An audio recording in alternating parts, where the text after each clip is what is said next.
Alors Terre sans pain, d'où vient l'idée d'aller filmer dans ce village absolument reculé de la région de Salamanque, dans cette chaîne de montagnes perdue, terrible?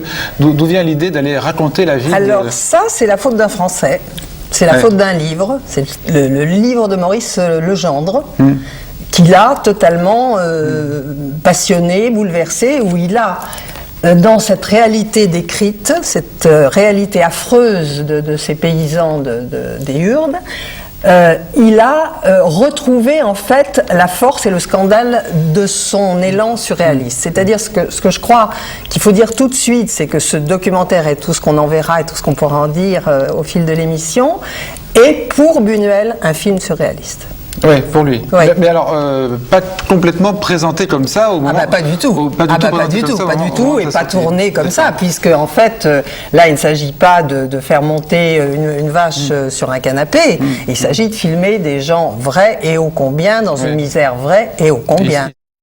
On a trouvé les rushs de ce documentaire, c'est-à-dire les parties qui ont été tournées mais qui ne sont pas dans le film. Voilà. Quelle est l'histoire de ces rushs alors? Il faut dire que Buñuel a monté le film lui-même à Madrid et il dit qu'il l'a monté sur une table de cuisine sans Moviola, sans Moriton, sans table de montage, en regardant les rushs à la loupe tout simplement et donc en les collant approximativement. Néanmoins, c'est lui qui l'a monté, donc il a choisi directement ce qu'il allait monter et ce qu'il allait rejeter. Et en effet, on a retrouvé, en 66, la sœur de Buñuel a confié à Marcel Homs, qui était le responsable des confrontations de Perpignan, un cinéphile et un ami de Buñuel, un ami de la famille de Buñuel de longue date, lui a confié donc une série de boîtes dans lesquelles il y avait effectivement les rushs nitrates, c'est-à-dire sur support inflammable de Terre sans pain. Et Marcel Homs les a visionnés, bien sûr, les a rassemblés, montés, c'est pas vraiment le mot, mais enfin, les a organisés de façon à ce qu'on puisse les visionner, sauf que comme c'était évidemment un support dangereux, un support nitrate, il n'a pas pu démontrer beaucoup et il les a donc confiés à la Cinémathèque de Toulouse qui les a, avec l'aide de la Cinémathèque de Belgique d'ailleurs, sauvés. Voilà. Je crois qu'ils ont été montrés en fait une fois une seule fois, à Confrontation précisément, en 66, donc à Perpignan.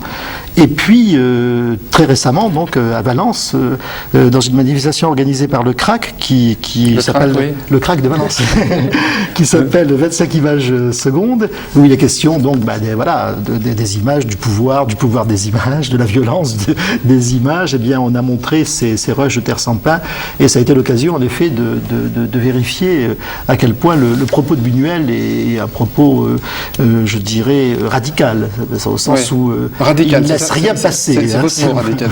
Il ne laisse rien passer, oui, il ne laisse surtout pas passer ce qui ne correspond pas à l'image qu'il a envie de donner. Voilà, c'est ça. Il a une idée précise du film qu'il s'agit de faire pour lui, de la violence qu'il s'agit de montrer, et tout ce qui adoucit ou adoucirait un peu l'image des Urdanos, de cette malheureuse population, tout ça est impitoyablement rejeté hors du film, et sont privilégiés uniquement les aspects les plus noirs, les plus négatifs, non seulement dans les images, mais vous l'avez vu dans le commentaire, qui assiste de manière extrêmement sadique sur cette misère, avec une froideur clinique, totale, glaciale. Alors il ne laisse rien passer, on va voir que c'est même encore plus que ça, puisqu'il y a ce qu'on peut quand même qualifier des manipulations d'images dans ce film, notamment, alors on a plusieurs extraits qui sont tout à fait éloquents, notamment vous vous souvenez de ce passage terrible sur les chèvres, les Urdanos ne peuvent manger que quand une chèvre tombe dans un ravin. On revoit le film. On ne consomme de la viande de chèvre que lorsque l'une d'elles se tue, ce qui arrive quelquefois quand le sol est abrupt et les sentiers escarpés.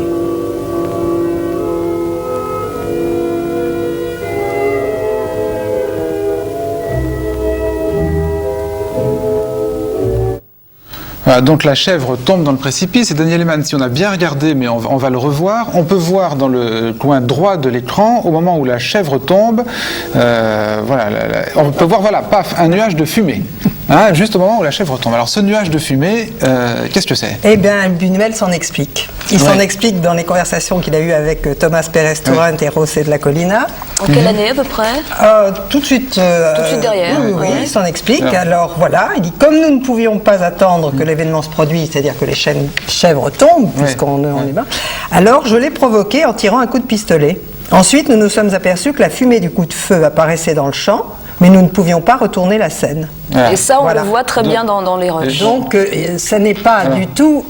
Moi, ce qui m'impressionne, c'est que ça n'est pas caché. Je veux dire, il n'a rien fait pour cacher cet acte-là. Oui. Enfin, il dit quand même que s'il avait pu le cacher à l'image, il n'a pas pu le retourner. Donc, en fait, il explique aussi pourquoi il n'a pas pu le retourner. C'est parce qu'il a eu peur que la population l'agresse. Alors justement, Daniel Eman, bon, ça c'est quand même une certaine cruauté au service d'un rendu image. Et la cruauté, c'est un des thèmes phares de l'œuvre de Buñuel. Oui, non, mais je ne crois pas qu'il faut confondre. Là, on est sur deux plans de cruauté très différents. La cruauté de ce coup de feu sur une chèvre, ce que voyait Buñuel autour de lui quand il tournait ce film était infiniment plus cruel. Et c'est une facilité de dire le cinéma de la cruauté de Buñuel. Je veux dire, lorsque c'est appliqué à une fiction, à une œuvre littéraire, c'est tout à fait un autre ordre de cruauté.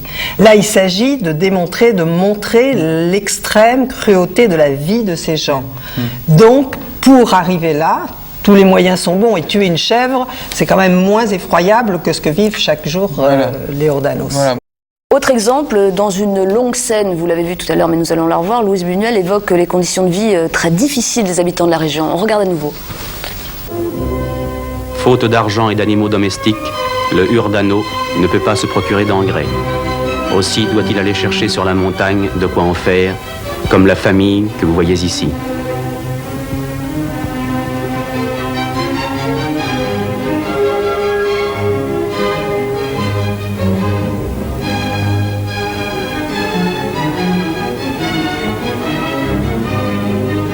Les chemins sont difficiles et les chaussures sont rares.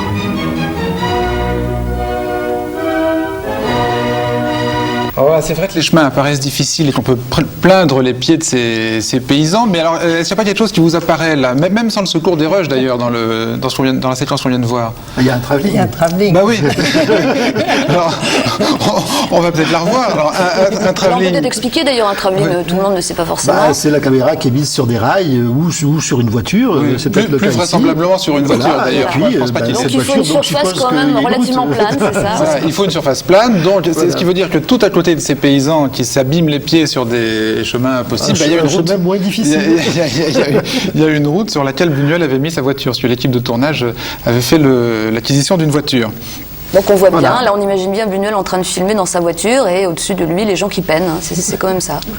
En gros c'est ça, oui. Alors un autre exemple encore, un autre passage de ce documentaire, vous vous souvenez peut-être des femmes se rendent en masse chez une autre femme qui vient de perdre son enfant. On regarde. Une mort, c'est un des rares événements que l'on peut enregistrer dans ces villages misérables. Les femmes accourent en masse à la maison mortuaire. Bon, voilà, plan très émouvant des femmes qui marchent à travers la montagne. Sauf que, alors, nouvelle révélation, enfin, peut-être pas révélation, parce qu'on pourrait l'attendre, mais enfin, les rushs nous le montrent. Évidemment, cette scène a été longuement préparée par Buñuel et par les paysannes, comme le montre l'extrait qu'on va voir, dans lequel on voit les femmes attendre le signal de Buñuel pour se mettre à marcher dans la montagne. On revoit, elles sont immobiles, elles attendent que le cinéaste leur donne le top départ, hein, voilà. Et ça y est, on dit action. On dit action, moteur, et ça... Voilà, c'est pas un chagrin très spontané finalement. Non, c'est une mise en scène, bien sûr. Il s'agit de mise en scène. Voilà, il faut accepter le terme, y compris évidemment pour le cinéma documentaire. Le cinéma documentaire fait partie du cinéma, et on pourrait dire que le cinéma, c'est la mise en scène. Justement, il faut l'accepter, vous venez de dire. Ce sont vraiment les conditions d'un documentaire. On est obligé de passer par là pour un documentaire. La mise en scène, la reconstitution. Pas forcément, mais on peut aussi passer par là. C'est un choix. Bon, le documentariste le plus célèbre de l'histoire du cinéma, c'est Flaherty. Un de ses films les plus connus, c'est L'Homme d'Aran. L'Homme d'Aran est un film où tout est faux. Voilà. Le requin, c'est pas un requin, mais 10 requins. La famille qu'on voit, c'est pas une vraie famille, mais c'est des gens de l'île, bien sûr, mais qu'il a choisi après un casting extrêmement, qui a pris des mois et des mois, et finalement il a choisi un père, une mère et un fils qui ne se connaissaient pas, enfin qui s'étaient à peine entrevus sur cette île, et il a fabriqué une famille artificielle qui devient la famille de l'Homme d'Aran, et nous spectateurs sommes priés d'y croire. Mais hein.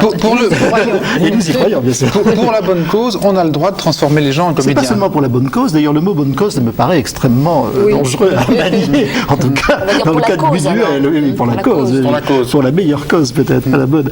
Non, on a le droit de transformer les gens en comédiens. C'est-à-dire que les gens sont déjà, d'une certaine façon, dès le moment où ils acceptent de jouer dans un film, ils acceptent aussi le principe de devenir des comédiens, d'une certaine manière. Les films se font toujours, la plupart du temps, le documentaire ne peut pas s'imaginer sans l'accord des gens qu'on filme. S'ils ne veulent pas être filmés, évidemment, on ne peut pas les filmer non plus. Hein. C'est difficile d'amener quelqu'un de force et de le filmer malgré lui. Donc il y a une complicité, il y a une connivence. Les Urdanos, ils étaient d'accord pour qu'on les filme, bien sûr. À partir de là, c'est une question de degré. Alors, évidemment, amener une caméra quelque part, c'est transformer la réalité et faire que cette réalité devienne une réalité filmable et donc une réalité différente de ce qu'elle était quand il n'y avait pas de caméra. Et à partir de là, les gens deviennent des personnages, inévitablement. Et ils s'y prêtent. Alors, ils s'y prêtent plus ou moins, mais ils s'y prêtent. On pense à la réalité en opposition à la fiction qui est fausse. Mais quelle réalité? Voilà, c'est ça. Il y a tellement de réalité. Il y a tellement de couches de réalité.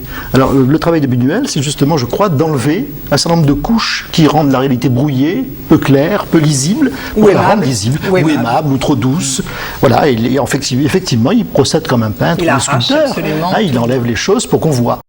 Il faut accepter que le spectateur ne soit pas quelqu'un qu'on va prendre par la main comme un enfant pour le guider à travers les pièges du monde. Les pièges du monde, il a affaire aux pièges du monde tous les jours. En dehors du cinéma, en dehors des films, en dehors de la télévision, il a affaire à sa propre vie qui est pleine de pièges. Et il doit se débattre avec tout ça. Vous lui entendez plus. Vous lui entendez bien sûr, mais alors c'est la fonction de la représentation qui est au fond de renvoyer la balle à chacun pour que chacun essaie de penser le monde à sa manière. Le cinéma permet ça. Précisément. Moi, ce que je filme est toujours vrai. Vous aviez raison, Daniel Eman, d'insister sur la différence entre réalité et vérité, bien sûr. C'est vrai, c'est vrai. Ce qui se passe est vrai. Voilà. Il n'y a pas de tricherie. Voilà. C'est pas... Attendez, ce qui se passe entre vous et les gens que vous filmez, c'est ça? Et ce qui se passe entre la caméra, surtout, et ceux que je filme. C'est ça, la relation cinématographique, elle est là.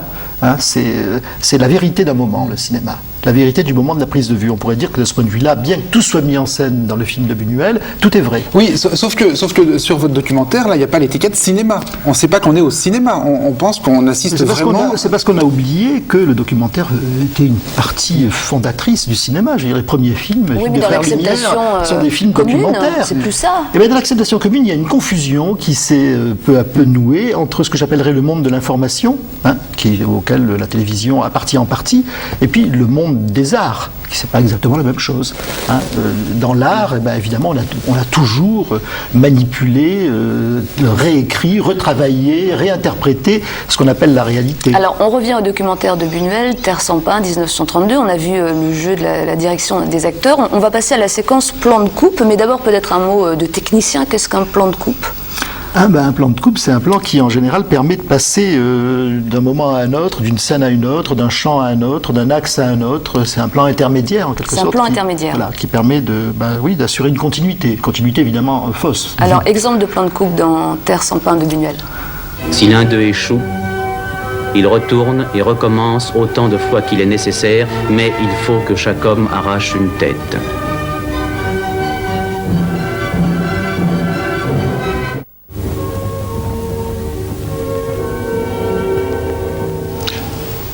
Donc on vient de voir cette femme qui regarde en l'air et on pense qu'effectivement elle regarde le coq décapité, sauf que les fameux rushs de la Cinémathèque de Toulouse nous montrent que on va les voir dans un instant, nous montrent que ce plan n'a pas du tout été filmé à cet endroit-là, puisque voilà cette femme, on voit qu'elle est en train de parler avec sa voisine, il y a tout un groupe autour d'elle, et puis est-ce qu'elle est à la fête du village? Pas du tout. Elle se trouve sur la place d'un des petits villages des Lourdes, là, et on voit bien qu'il s'agit de la même image. C'est la même femme, il n'y a pas de doute. Voilà. Il n'y a aucun doute, oui. Il n'y a aucun doute. Ben oui, voilà, c'est des choses qui se font dans le cinéma de fiction, où constamment on demande aux acteurs d'imaginer que leur partenaire est en face d'eux et de le regarder alors que c'est la caméra qui est en face d'eux. Mais il y a un autre exemple de plan de coupe plus loin dans le film de Buñuel, alors là qui quand même pose question. On va voir. Dans une rue déserte, nous rencontrons une fillette. Nous demandons à l'alcade ce qu'elle a. Il nous répond que depuis 3 jours, l'enfant reste là sans bouger. Elle doit être malade puisqu'elle se plaint. Mais nous ne parvenons pas à savoir ce qu'elle a. Un de nos amis s'improvise médecin, s'approche d'elle pour s'informer de ce qui lui fait mal à la gorge. Il lui demande d'ouvrir la bouche et nous pouvons voir ses gencives et sa gorge enflammées. Malheureusement, nous ne pouvons rien faire pour elle. 2 jours après, comme nous demandions de ses nouvelles, on nous a répondu que la fillette était morte. Passage vraiment terrible, atroce, implacable. 2 jours après, on nous a répondu que la fillette était morte. On revoit juste en un instant l'instant où on ouvre, où Buñuel ou quelqu'un d'autre ouvre la bouche de la fillette. Et nous pouvons voir ses gencives et sa gorge enflammée. Vous avez remarqué quelque chose, Daniel Eman, là? Non. La bouche était un leurre. Ce qu'il faut regarder dans cette image, c'est pas la bouche, c'est l'oreille. Et quand on regarde effectivement dans ce montage le passage entre le gros plan et le plan moins serré, on s'aperçoit que l'oreille de la fillette a une boucle d'oreille Et qu'elle a disparu sur le gros plan. Ce que confirme encore une fois les rushs, puisque les rushs nous montrent bien, et on va les regarder. Les rushs nous montrent bien, voilà, avec le clap là, qu'il ne s'agit absolument pas de la bouche d'une fillette, mais de la bouche d'un garçonnet qui est là et qui est situé tout à fait ailleurs dans le documentaire. Alors là encore, ça vous semble un arrangement pardonnable avec la réalité. Pas du tout en termes de condamnation. Non, mais pourquoi y aurait-il des nuances dans le jugement qu'on porte à ce problème fondamental du documentaire? Pourquoi? Parce que ce plan réalisé est plus émouvant, plus tragique, plus bouleversant, car il s'agit de la mort d'un enfant, alors c'est plus grave que de tuer une chèvre, parce qu'après tout, une chèvre, c'est pas un enfant. Je trouve qu'il alors sans nuance, Daniel Eman, est-ce qu'il y a tricherie dans tout ça? Est-ce qu'il y a tricherie? Mais c'est pas une tricherie, encore une fois. Mais c'est transformer les choses. Voilà. Cadrer, c'est faire de la fiction. Oui, dans le cinéma, mais là, comme dans le documentaire. On voit la pancarte qui est ajoutée par Buñuel, on l'a vu tout à l'heure après le documentaire, hein, qui est vraiment exploité dans un but militant, politique. Oui. Alors, on nous montre une petite fille qui est allongée par terre, on nous dit 3 jours après elle sera morte, mais c'est une réalité réinterprétée, c'est une réalité transformée. Dans ce village, il est évident que tous les jours mourraient des petites filles. Mais est-ce qu'on peut pas tout remettre en cause finalement? Mais comment le savons-nous? Si ça est faux... Par ce film, précisément, vous le savez. Non, mais tout tout est faux. Ah mais non, c'est pas faux, c'est pas faux. C'est une vérité de la sourdesse qui a été montrée. Cette vérité, dans le réel, dans la réalité, est entrecroisée de 1000 autres vérités, sans doute. Et qu'un autre cinéaste aurait fait un autre film, vous allez être d'accord, sur la sourdesse. Donc c'est une des vérités. Mais est-ce qu'on ne peut pas finir par douter de la totalité et se dire finalement ce village il était peut-être très agréable? Là, il faut renvoyer à ce qu'on pourrait appeler... Vous n'êtes pas sur vos vacances. Ah ben c'est Non, ça. mais on peut douter de tout et se dire Mais on il y doit a douter de figurant. tout. On doit douter de l'existence du monde et le réassurer tous les jours en le fabriquant. On doit Alors douter de pourquoi tout, se bien battre sûr. pour ces gens s'ils n'existent peut-être pas alors? Mais écoutez, c'est notre regard sur eux qui existe. Ça, j'en suis sûr. Quand je vois le film, je sais que j'existe et je sais que je suis en train de regarder ce film. Et ça pose une question à mon regard. Je n'ai pas à m'intéresser à ces gens, sauf parce que je suis en train de les regarder dans un film. Et c'est le regard que je porte sur eux qui fait sens. C'est pas ce qu'ils sont ou ce qu'ils ne sont pas, c'est ce que j'en fais dans ma tête. Et c'est ça que Buñuel travaille. C'est pour ça qu'il nous rend le film insupportable. Voilà.